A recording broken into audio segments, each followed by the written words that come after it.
Salut Lilian. Salut Célia, ça va? Génial. Tu sais quoi? Pour mes 30 ans, je vais organiser un week-end à la montagne. Un week-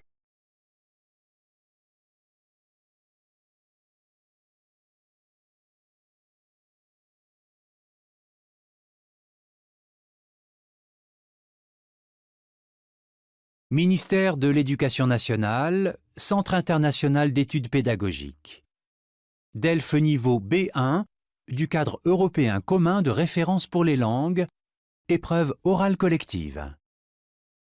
Vous allez écouter plusieurs documents. Il y a 2 écoutes. Avant chaque écoute, vous entendez le son suivant. Pour répondre aux questions, cochez la bonne réponse. Exercice 1. Vous écoutez une conversation. Lisez les questions. Écoutez le document, puis répondez.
Salut Lilian. Salut Célia, ça va? Génial. Tu sais quoi? Pour mes 30 ans, je vais organiser un week-end à la montagne. Un week-end sans enfants. C'est une super idée. Tu sais déjà où? Mes parents ont une maison dans les Alpes. Ils nous la prêtent avec plaisir. Et moi, je leur offre le restaurant pour leur dire merci. Génial. Et tu vas inviter beaucoup de monde? Non, seulement mes meilleurs amis. On sera une dizaine. Je préfère quand il n'y a pas trop de gens pour pouvoir parler avec tout le monde. Tu vas venir? J'aimerais bien. C'est quand? Les 20 et 21 janvier. Hmm, Malheureusement, je travaille le samedi. Mais je peux prendre le train après et passer la moitié du week-end avec vous. Ça me ferait plaisir de partager ce moment avec toi. Depuis tout le temps qu'on se connaît. Oui, c'est parfait. Tu arriveras juste à temps pour le grand repas d'anniversaire. Ça ne va pas te faire trop de choses à préparer? Non, je vais demander à chaque personne d'apporter quelque chose à manger et moi, je m'occupe des boissons. C'est une bonne solution. Et le dimanche, qu'est-ce qu'on va faire? J'espère qu'il va y avoir de la neige. Comme ça, on pourra faire du ski. J'aime beaucoup ce programme. Et au fait, qu'est-ce que tu aimerais comme cadeau pour ton anniversaire? J'ai réfléchi, mais je ne veux pas de cadeau. En fait, ce qui est le plus important pour moi, c'est que vous soyez tous présents ce week-end-là. D'accord, alors compte sur moi.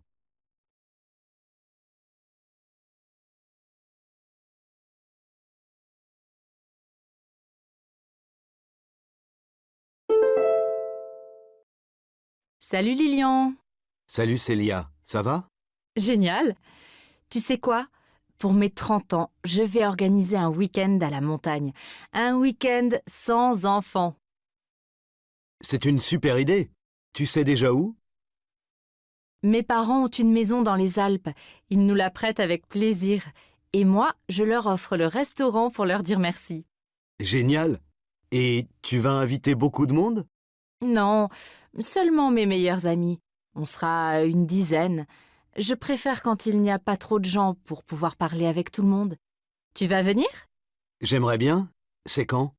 Les 20 et 21 janvier. Hmm, Malheureusement, je travaille le samedi. Mais je peux prendre le train après et passer la moitié du week-end avec vous. Ça me ferait plaisir de partager ce moment avec toi. Depuis tout le temps qu'on se connaît. Oui, c'est parfait.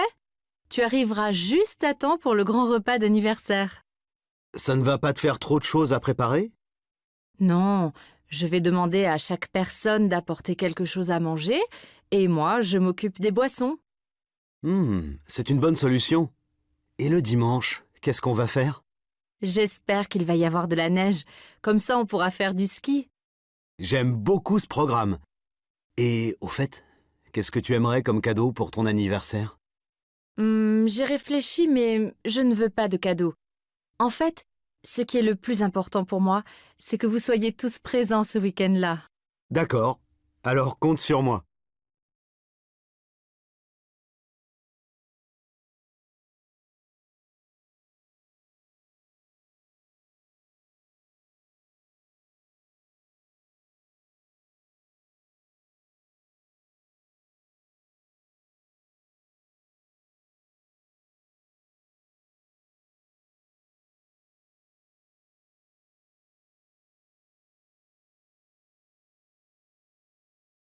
Exercice 2. Vous écoutez la radio. Lisez les questions. Écoutez le document, puis répondez.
Aujourd'hui, je vous présente l'association Un regard pour toi qui propose à des personnes malvoyantes de faire leur shopping avec des bénévoles qui, eux, voient et les aident. Je suis avec Ayette Louaille, 29 ans, qui a créé l'association. Bonjour Ayette, est-ce que vous pouvez nous expliquer pourquoi vous avez lancé Un regard pour toi? Bonjour, moi je suis malvoyante. Quand je vais dans les magasins pour acheter des vêtements, je ne sais jamais si je vais trouver un vendeur disponible. Et même si un vendeur est là, ce n'est pas toujours facile. Est-ce qu'il a bien compris ce que je cherche? Les vendeurs vont vite, ils n'ont pas le temps. Moi, j'ai besoin de prendre mon temps. Alors, j'ai pensé que des gens qui aiment faire du shopping pourraient m'aider en venant avec moi et en m'expliquant ce qu'ils voient. Qu'est-ce que ça a changé dans votre expérience du shopping? J'adore quand un bénévole me suggère une façon différente de m'habiller. Il me décrit un vêtement et je pense « Oh là là, non, ce n'est pas du tout pour moi ». Mais j'essaie et parfois, c'est vraiment super. Grâce aux bénévoles, j'apprends à porter d'autres choses. Après, au travail, mes collègues me demandent où j'ai acheté mes vêtements. En quoi les vêtements sont importants pour les malvoyants? On vit dans une société de l'image. Les gens pensent « Bah oui, elle ne voit pas, mais waouh, elle est bien habillée ». Ça nous aide à nous sentir bien. On se sent mieux quand on marche dans la rue. C'est un moyen de trouver notre place dans la société. La société des gens qui voient. Et si je veux aider l'association, comment est-ce que je fais? Aujourd'hui, on a une 50aine de bénévoles. Mais on est toujours à la recherche de nouvelles personnes. Donc, vous êtes le bienvenu. D'abord, vous aurez une réunion d'information pour rencontrer les autres bénévoles et préparer votre premier rendez-vous. Puis, c'est vous qui décidez à quel rythme vous faites des sorties shopping et quand.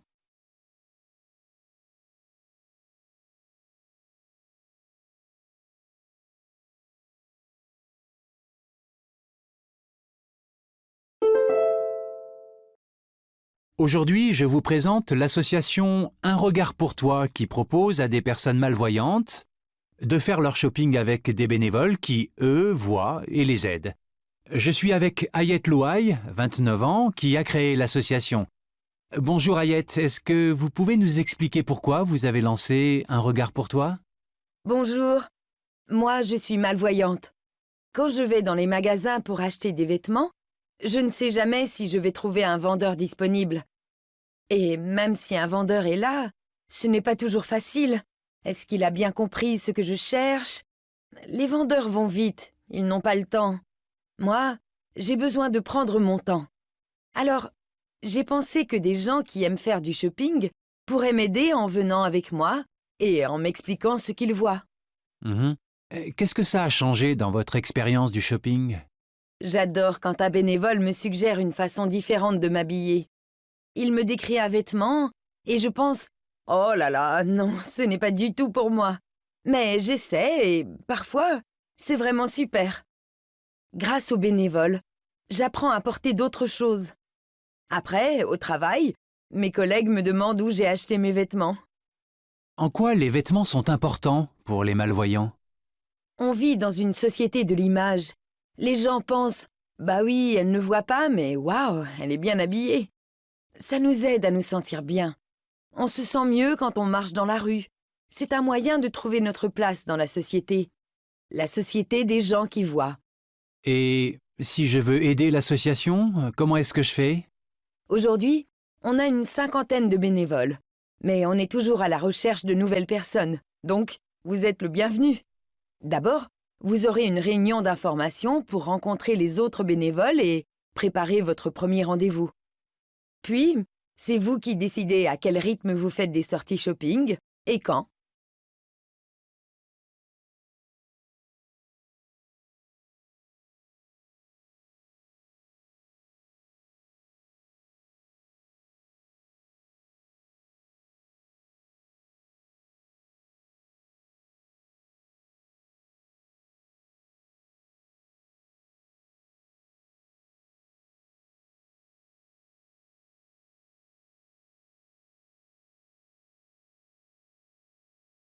Exercice 3. Vous écoutez la radio. Lisez les questions. Écoutez le document, puis répondez.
Aujourd'hui, je reçois François Dechy qui va nous parler de Baluchon. C'est une entreprise qu'il a créée à Romainville, en région parisienne. Alors, Baluchon, c'est une petite entreprise qui existe depuis 2 ans. On prépare des repas qu'on livre dans les entreprises pour les salariés qui n'ont pas le temps de cuisiner eux-mêmes et qui en ont assez de manger des sandwichs en 5 minutes devant leur ordinateur. Je me suis rendu compte que les employés prenaient de moins en moins de temps pour déjeuner. Mais on sait que s'arrêter un bon moment et prendre un vrai repas permet d'être plus productif l'après-midi. Je voulais donc créer un projet qui redonnait de l'importance au moment du déjeuner. Je voulais aussi que cette entreprise mette en valeur des produits locaux, cultivés naturellement et sans produits chimiques. Et puis, ce qui m'intéresse surtout, c'est l'humain. J'avais envie d'aider des gens qui ont du mal à trouver du travail, des personnes qui sont au chômage depuis longtemps, ou des jeunes qui ont arrêté l'école. À Baluchon, ces personnes sont formées pendant 2 ans pour apprendre un métier dans la restauration. Pour accéder à nos cours, on leur demande seulement de savoir parler français, écrire et compter jusqu'à 100. Quand j'ai présenté le projet à ma ville, ils ont décidé de m'aider. Et le maire nous a prêté une cuisine qui n'était pas utilisée depuis plusieurs années. On prépare tous les repas là-bas. Et c'est vraiment pratique pour nous, parce que c'est très central.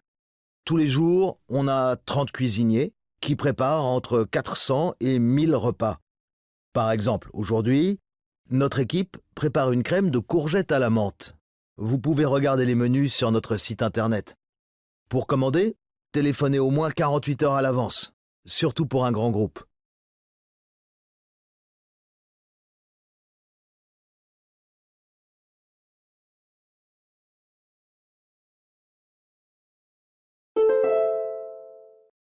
Aujourd'hui, je reçois François Dechy qui va nous parler de Baluchon.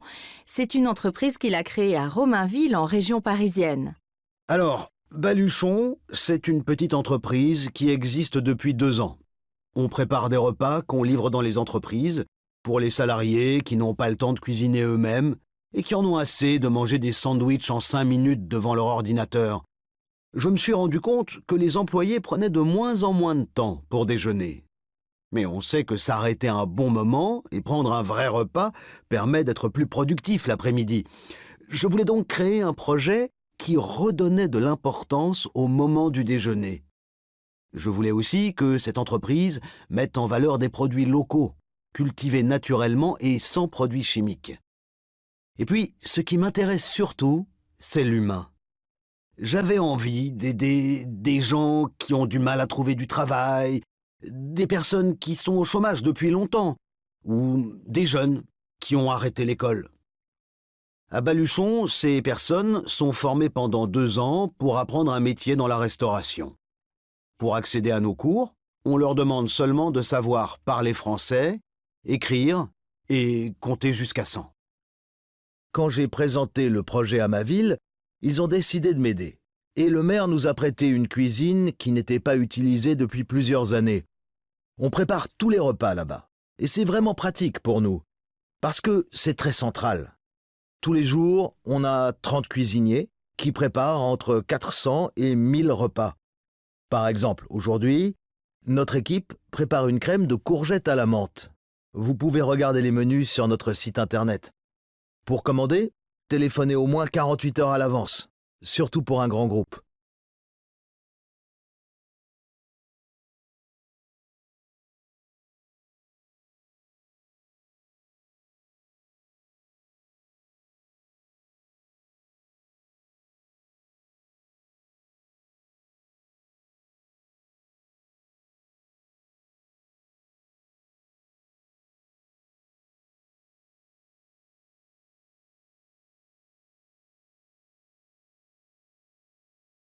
L'épreuve de compréhension de l'oral est terminée. Passez maintenant à l'épreuve de compréhension des écrits.